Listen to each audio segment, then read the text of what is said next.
Depuis des mois, on ne parle que de Juppé, de Sarkozy, de Fillon. Depuis des mois, les médias politiquement corrects cherchent à imposer aux Français un club restreint, un club choisi de candidats à l'élection présidentielle, comme s'il n'y avait qu'eux. Dans cette manipulation effectuée au grand jour, nous voulons braquer le projecteur sur cet homme. Il s'appelle Didier Tauzin, il est général. Saint-Cyrien, diplômé de l'école de guerre, ancien patron du 1er régiment de parachutistes d'infanterie de marine, il est aussi créateur de l'établissement public d'insertion de la défense. Le général Tauzin, catholique âgé de 66 ans, est un candidat à part. Ici, à côté de son épouse, nous l'avons rencontré sur ces terres du sud-ouest de la France en exclusivité. Général Tauzin, merci beaucoup de nous recevoir à votre domicile. Bonjour. Vous êtes général de division. Oui. Est-ce que vous pourriez nous expliquer quelles sont les raisons qui vous ont amené à vous présenter à l'élection en mai 2017 ? D'abord, il y a fort longtemps que je suis intéressé par la politique. Je crois que cela a commencé à l'âge de 25 ans. Mon père était à l'époque conseiller général de la Charente et vice-président du conseil général de la Charente. Et bon, bien sûr, c'est de la politique par le petit bout, si l'on peut dire, mais c'est déjà un premier pas en politique et je me disais que ce métier m'intéressait. Et cela devait transpirer, puisque dans les années qui ont suivi, et jusqu'à la fin de ma carrière militaire, il m'a été proposé peut-être une dizaine de fois d'entrer en politique, y compris un poste de député suppléant d'un député ministrable qui a été ministré, donc je me serais retrouvé à l'Assemblée nationale. Mais j'ai toujours refusé, tout simplement parce qu'il fallait entrer dans un parti politique. Ce qui a toujours été contraire à la déontologie familiale, mon père était non inscrit, à mes conceptions personnelles du métier d'officier, et puis plus largement au fait que mon père était, lui, un compagnon de De Gaulle. Il est parti en 1942 le rejoindre en Écosse. Et il a été jusqu'au moment de la guerre d'Algérie un assez fervent gaulliste. Après, ça a un peu changé. Mais il considérait comme De Gaulle qu'un officier n'a qu'un seul parti, c'est la France. Et c'est cela que mon père m'a appris de très fort, entre autres choses. Donc je ne suis jamais entré en politique parce que je ne voulais pas entrer dans un parti politique. Et jusqu'en 2013, à l'occasion des manifestations contre le mariage pour tous, on a commencé à entendre parler en France de possibles guerres civiles. Et je dois dire d'ailleurs que cette possibilité, dont je ne peux pas dire si elle est probable ou fort probable ou peu probable, peu importe, mais cette possibilité est de plus en plus évoquée, jusqu'à des livres récents, Yvan Rioufol qui publie La guerre civile qui vient, je crois que c'est Oberton qui parle qui publie un livre aussi dont le titre est Guérilla, n'est-ce pas ? Donc cette possible guerre civile, maintenant, entre peu à peu, malheureusement, très malheureusement, dans les têtes, et c'est cela qui m'a fait réagir. Quand vous dites « on », général Tauzin, c'est pas seulement dans le milieu militaire auquel vous apparteniez. Ah non, pas du tout. Non, pas du tout. C'est un peu partout que maintenant cette possible guerre civile entre dans les têtes chez certains journalistes, partout, un peu partout. Et là, vous vous êtes dit, faire quelque chose. Je ne peux pas rester à ne rien faire. J'ai personnellement connu 4 guerres civiles sur le terrain. Le Liban, un tout petit peu, la Somalie, plus, le Rwanda et la Yougoslavie, beaucoup plus. Et la guerre civile est ce qu'il y a de pire. Il y a une seule chose pire que la guerre, c'est la guerre civile. Pour quelle raison ? Eh bien, tout simplement parce que la guerre, bien sûr, fait des dégâts matériels, des morts, etc. Mais la guerre civile, elle coupe les familles en deux. Elle coupe les nations en deux. Elle coupe les personnes en deux, à l'intérieur d'elles-mêmes. Et ces fractures sont quasiment irrémédiables. Quand vous pensez que dans notre pays, il y a encore des gens pour parler des guerres de religion, qui était une forme de guerre civile. Il y a encore des gens pour en parler, et parfois avec une certaine rancœur, avec une certaine amertume. à la limite de la haine. Donc il y a déjà quand même plusieurs siècles. Une guerre civile, c'est quelque chose qui marque très très très profondément les personnes. C'est quelque chose d'absolument terrible, une guerre civile. Donc là, je me suis dit qu'il fallait absolument faire quelque chose, que je ne pouvais pas, moi, officier, rester à ne rien faire. Général Tauzin, ce qui fait vraisemblablement le fait que vous soyez le personnage le plus atypique de l'élection présidentielle de mai 2017, c'est que 1. Vous êtes général, 2. Comme vous l'avez dit, vous n'appartenez à aucun parti politique. Et j'y tiens beaucoup. Et vous y tenez beaucoup. Comment vous expliquez le fait, Général Tauzin, qu'aucun des médias parisiens ne parle de vous? Je parle des médias que l'on connaît. Oui, les grands médias. Le mainstream, comme on dit aujourd'hui, n'est-ce pas? Il se trouve que j'ai rencontré,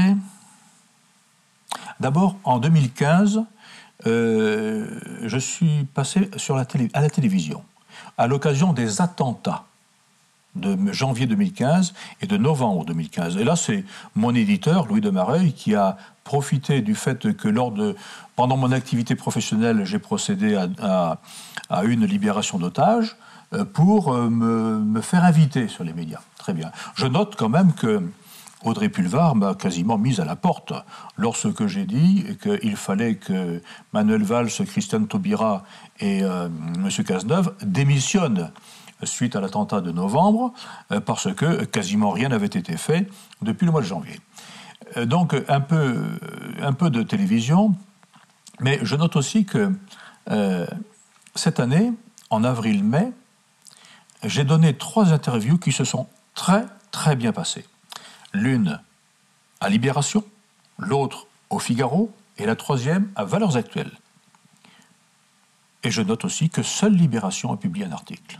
Donc j'en conclus, et pendant ce temps, si vous voulez, sur Valeurs Actuelles, il y a eu 5, 6 ou 10 articles peut-être concernant Nicolas Sarkozy. Pour ne parler que de lui. Hein. Eh bien, qu'en conclure ? Je crois que c'est la première fois depuis MacMahon qu'un général se présente à l'élection présidentielle. Précisément, Général Tauzin, est-ce que le fait que vous soyez un militaire haut gradé, que vous ayez occupé des responsabilités importantes, vous avez notamment participé de manière très active à la guerre du Rwanda, à ce faux génocide, enfin à ce vrai génocide, mais génocide qui a été attribué de manière tout à fait fausse, vous le dites, vous l'écrivez dans un livre, à l'armée française. Comment expliquez-vous que vous soyez mis à l'écart, ostracisé par la presse? Est-ce que vous dérangez? J'ai de plus en plus le sentiment que oui, je dérange. Je clame haut et fort que la vraie source de nos problèmes, ce n'est pas Daesh, ce n'est pas l'Europe, c'est ce que De Gaulle lui-même appelait le système désastreux des partis. La vraie source de nos problèmes, elle est chez nous. Elle est chez nous. C'est le fait que les partis, ensemble, ont installé une véritable dictature sur la vie politique française. On ne peut plus rien faire en dehors des partis politiques. Et comme il y a, si vous voulez, une certaine collusion entre ces grands partis, certains médias, certains syndicats, et puis certaines banques, eh bien, je dérange, forcément. Précisément, Général Tauzin, est-ce que vous dérangez plus qu'un Dupont-Aignan, qu'une Marine Le Pen, qu'un Asselineau? Qu'est-ce qui vous différencie de ces personnalités? Je crois que ce qui me différencie, c'est que, pour ma part, j'ai une vie professionnelle derrière moi. Et j'ai risqué autre chose que l'argent du contribuable. Je me suis fait tirer dessus. J'ai emmené des garçons se faire tirer dessus. J'en ai ramené certains entre 4 planches, malheureusement. Et puis, donc, j'ai eu une véritable vie professionnelle. J'ai pris des responsabilités. Je sais ce qu'est commander. On dit commander dans l'armée, on dit gouverner en termes politiques, c'est la même chose. Je sais ce que c'est. Alors que l'immense majorité des gens qui accèdent au pouvoir n'ont jamais eu de véritable responsabilité. Jamais. Et qu'ont-ils risqué d'autre que l'argent du contribuable? Quasiment jamais rien. Est-ce que vous avez été approché, Général Tauzin, par des ténors, si l'on peut dire, de droite?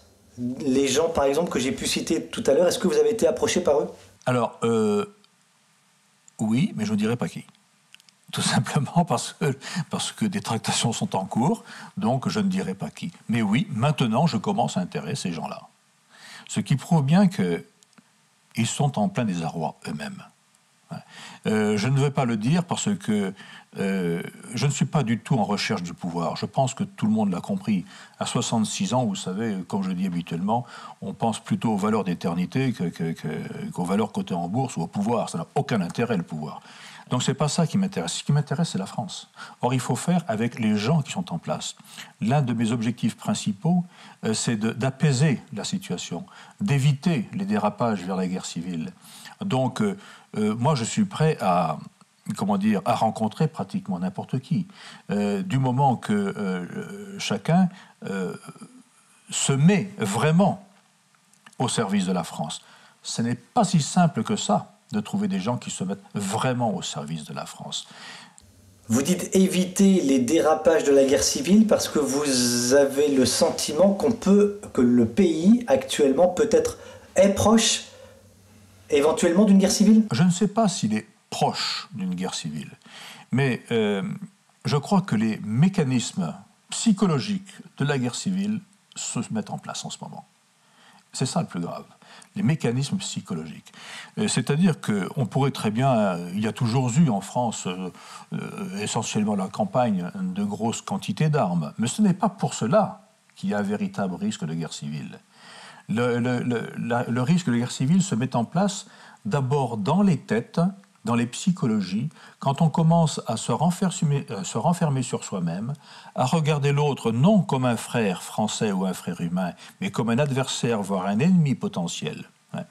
Et donc, quand l'insécurité s'installe aussi, quand on sent qu'un gouvernement, qu'il soit de droite ou de gauche, peu importe, voyez-vous, mais quand on sent que le gouvernement ne fait plus son devoir à l'égard de la nation, là, oui, les choses peuvent s'emballer.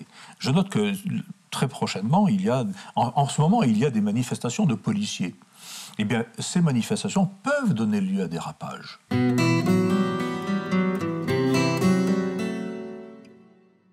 Ma première mesure, je crois que ma première mesure sera de quitter l'organisation militaire de l'OTAN. Pour quelle raison? Parce que l'OTAN est devenue une machine à déclencher des guerres. Et parce qu'aujourd'hui, la situation internationale se tend terriblement. J'écoutais encore ce matin une vidéo de M. Studenikov, numéro 2 de l'ambassade de Russie, qui craint énormément le dérapage de la situation internationale. Que voulez-vous?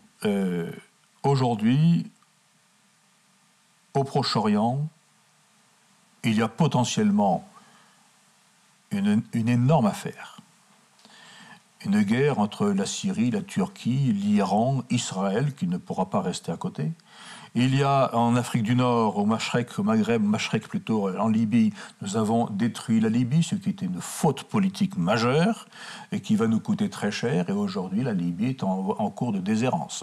J'ai lu, je ne sais pas quel crédit apporter à cela, que maintenant, chaque nuit, des commandos de Daesh abordent en Zodiac les côtes siciliennes et sardes. Il y a un peu plus loin le conflit potentiel entre l'Inde et le Pakistan. Il y a aussi tout cet énorme conflit potentiel en mer de Chine. Il y a, si vous voulez, aujourd'hui, et en Europe même, l'OTAN qui, je crois, a quintuplé cette année les budgets de l'OTAN en Europe. Donc, ma première décision serait de quitter l'organisation militaire de l'OTAN pour mettre autant que possible la France à l'abri. Il faut revenir à la politique de non-alignement. Mettre autant que possible la France à l'abri. Si on ne fait pas quelque chose de ce genre, la France et tout le continent européen peuvent, ce n'est pas une certitude, mais peuvent servir de théâtre d'opération. C'est-à-dire qu'on peut, une fois de plus, détruire l'Europe, ce qui permettra ensuite une reconstruction par moyens américains, bien entendu. Mais on peut être ensuite une nouvelle fois le théâtre d'une guerre gigantesque, et cette guerre est aujourd'hui à nos portes. Voilà. Nous devons être en dehors de cela. Et au contraire, faire tout notre possible pour apaiser les tensions. Je crois que la situation mondiale a rarement été aussi explosive. Rarement.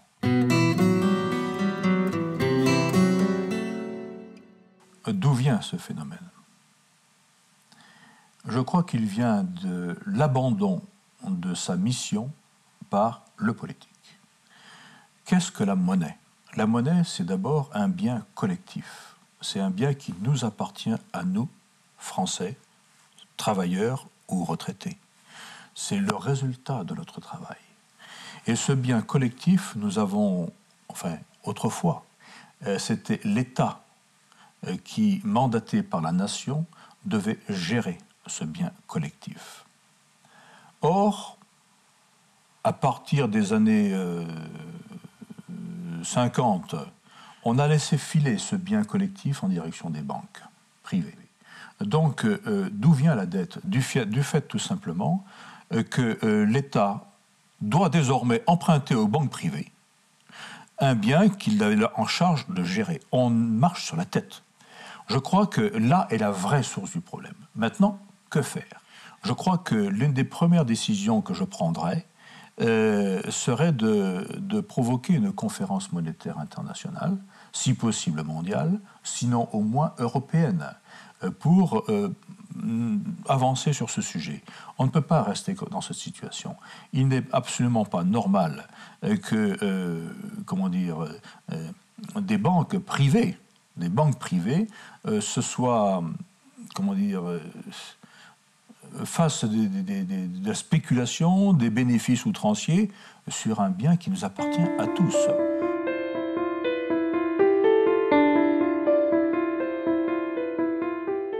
Je suis bien persuadé qu'il y a une volonté derrière tout cela de nuire à l'Europe en particulier, et que derrière cette volonté, peut-être y a-t-il, je n'aime pas du tout le complotisme. Vous n'y croyez pas? Ce n'est pas que je n'y crois pas. C'est-à-dire que je ne veux pas dire que... je veux dire qu'il ne faut pas tout lui mettre sur le dos, si je peux dire. Hein. Parce que le phénomène qu'aujourd'hui nous appelons complotisme, c'est un phénomène éternel, enfin, qui est vieux comme l'humanité. Selon vous, vous estimez qu'il a toujours existé? Mais oui, bien sûr, il a toujours existé. Il y a toujours eu, pas forcément avec le phénomène, en déclenchant un phénomène comme les migrants, mais il y a toujours eu des menées d'État ou de groupuscules ou de sectes contre les autres. Ce que je veux dire, c'est qu'il ne faut pas tout mettre sur le dos des complotistes, des comploteurs. Hein. Le vrai problème, il est chez nous. Qu'il y ait des gens qui veuillent nous, qui complotent contre la sécurité nationale française, qui complotent contre la France, c'est avéré. Mais c'est un phénomène de toujours. Simplement, en France, nous n'avons plus de politique, nous n'avons plus de chef de l'État, nous n'avons pas de gouvernement digne de ce nom. Là est le vrai problème. Si nous avions un gouvernement digne de ce nom qui repérerait les vrais problèmes, eh bien les complotistes ne pourraient rien faire. Voilà où est le problème. Donc, ça c'est pour le complotisme. Mais pour les migrants, si vous voulez, il y a un autre phénomène qui est la pauvreté de ces pays avec l'explosion démographique.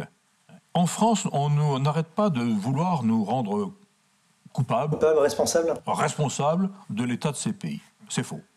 Quand on regarde, par exemple, les anciennes colonies françaises d'Afrique, quand on regarde le développement économique et le développement démographique, on a des chiffres à partir des années 1930.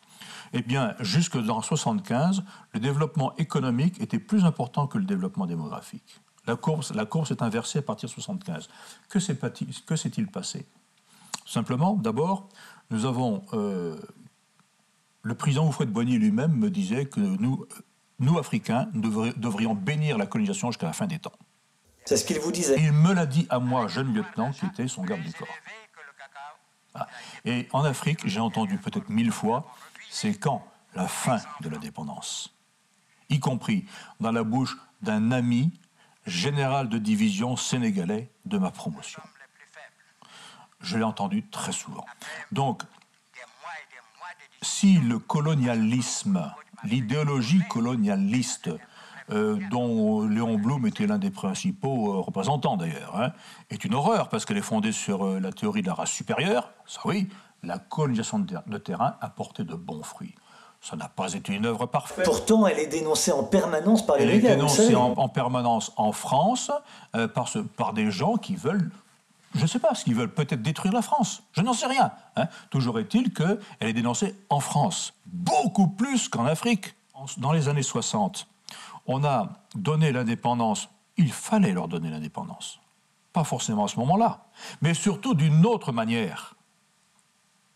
On a donné l'indépendance à ces pays alors qu'ils n'étaient pas toujours prêts à l'assumer. Peu d'entre eux étaient prêts à l'assumer, très peu. Si bien qu'on leur a donné un État, alors que l'État, ce n'était pas du tout dans leur culture.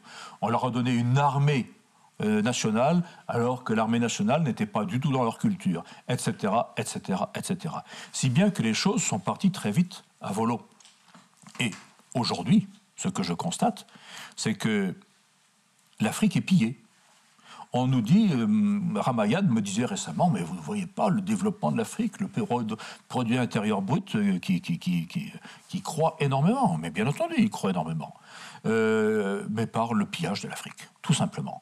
Je connais des régions d'Afrique qui sont pillées, complètement pillées par des entreprises étrangères, essentiellement anglo-saxonnes, mais aussi françaises. Ce qui fait grimper le PIB, bien entendu, mais pas du tout au profit des Africains. Regardez ce qui se passe, par exemple, au Soudan. Les Chinois ont acheté des millions d'hectares de terre.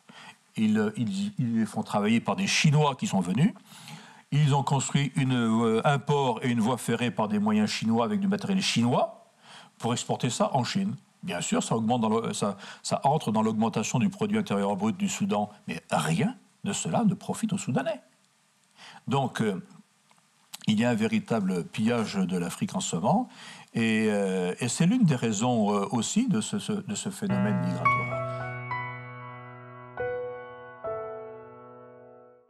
Bien sûr, il faut mettre à la porte ceux qui mettent la pagaille. Et oui, évidemment, on ne va pas garder chez nous des Algériens, des Sri Lankais, etc., des Syriens qui nuisent à l'ordre public. C'est évident. Cela passe par un rétablissement des frontières avant les contrôles aux frontières. Je pense, voyez-vous, alors j'ai parlé tout à l'heure de pause migratoire de longue durée, ce qui suppose les moyens de faire respecter cette pause migratoire. Donc, premièrement, une garde aux frontières, une police des frontières terrestres, maritimes et aériennes, ce qui est un vaste programme, étant donné la dimension du territoire national, qui, je le rappelle, comprend aussi bien la Guyane que la Polynésie française et tous les départements d'outre-mer que la métropole. C'est gigantesque. Donc, la police des frontières, c'est un outil énorme à mettre en place. Mais il est éminemment souhaitable de faire cela dans le cadre européen. Encore une fois, cela fait partie de ce grand défi du XXIe siècle qu'aucun pays européen ne pourra relever seul. Aucun. Donc il est éminemment souhaitable de donner une véritable consistance, enfin, à Schengen, à l'Europe dans ce domaine-là. L'une de mes premières démarches serait de rencontrer mes homologues européens pour leur dire « Je vous donne un mois pour que nous décidions ensemble de faire un véritable Schengen qui tienne la route pour arrêter le flux migratoire, ou bien je le ferai seul. »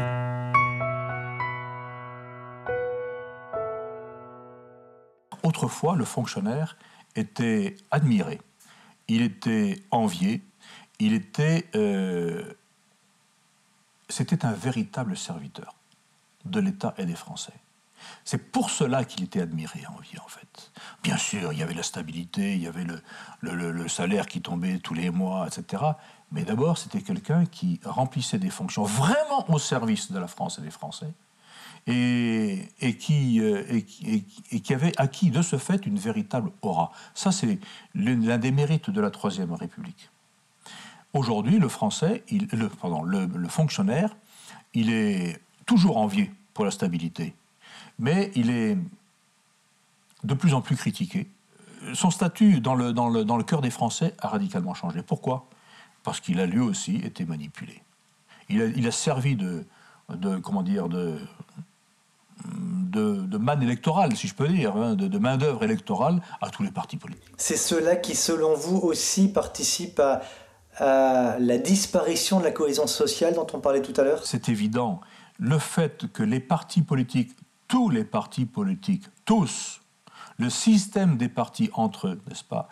Le fait que les partis politiques se servent de la France et des Français pour accéder au pouvoir, rester au pouvoir, ça pourrit la situation. Ça fait disparaître nos cohésions nationales parce qu'ils se servent des uns contre les autres. Ils se servent. Regardez l'état lamentable dans lequel se trouvent aujourd'hui les forces de l'ordre, la police, la gendarmerie et les armées. D'où est-ce que cela vient?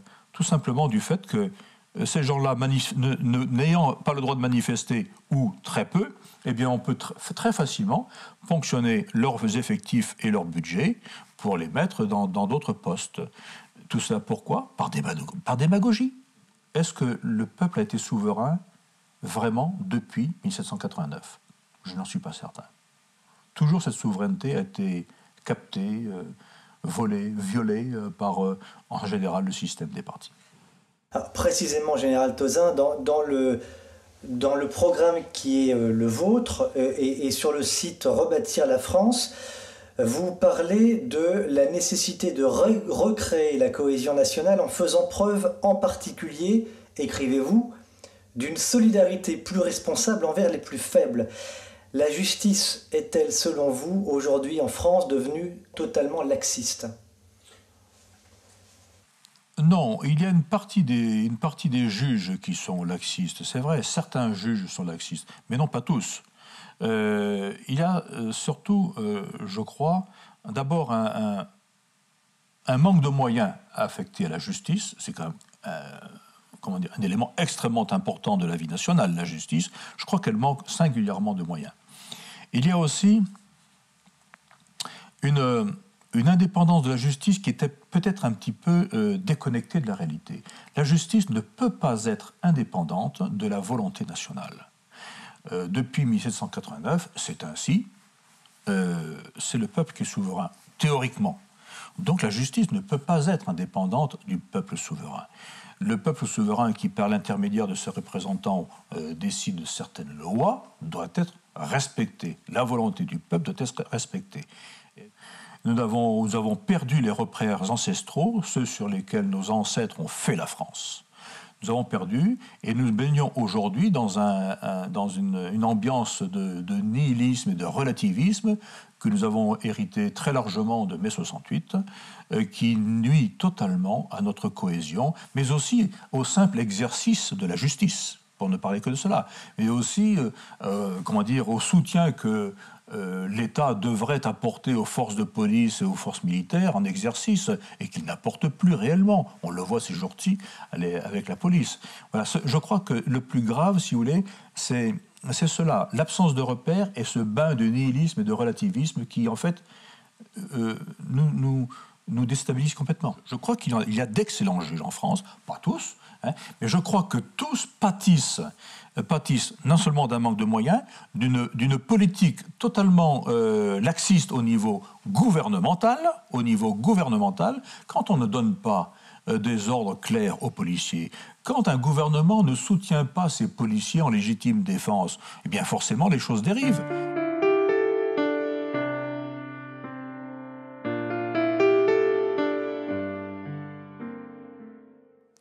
Si je ne suis pas du tout favorable à l'Union européenne telle qu'elle est construite aujourd'hui, qui est une aberration, qui n'est pas aimée parce qu'elle n'est pas aimable, qui a été faite contre la souveraineté des peuples, contre la liberté des peuples. Si je ne crois pas à cette Union européenne, je n'en veux pas, je crois qu'il est absolument nécessaire qu'on ait un projet européen pour le XXIe siècle. Si nous ne voulons pas être face à des choix absolument horribles, par exemple nous laisser submerger, ou bien détruire, tuer à tour de bras. Si nous ne voulons pas être acculés à ce choix terrible, eh bien il faut absolument prendre en charge, en coopération avec les pays africains, le développement et la pacification de l'Afrique.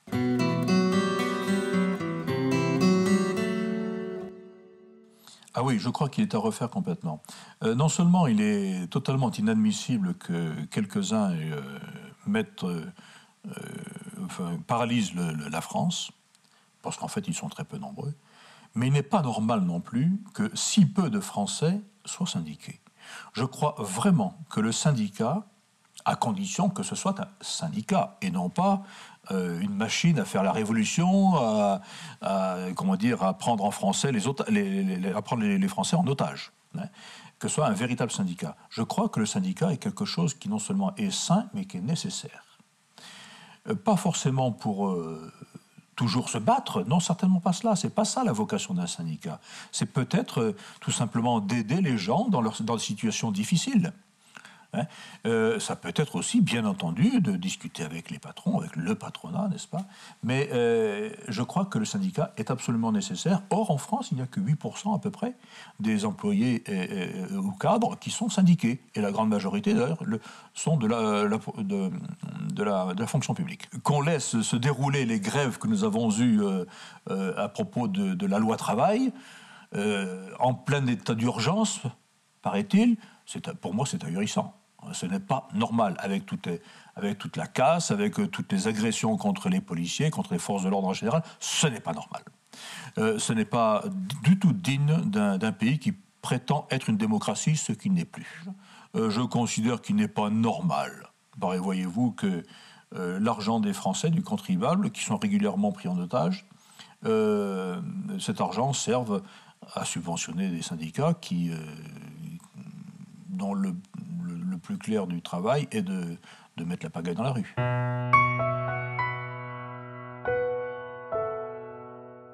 Je suis inquiet pour mon pays, vraiment. Qu'est-ce qui fonctionne mal? Écoutez, malheureusement, aujourd'hui, pratiquement tout. Et la France est dans une situation extrêmement fragile aujourd'hui. Il suffirait d'une étincelle qui vienne de l'intérieur ou de l'extérieur du territoire national pour déclencher quelque chose de grave. Bien entendu, on pense toujours, je fais de nombreuses conférences, les Français, surtout à la campagne, pensent essentiellement au chômage, à la précarité, mais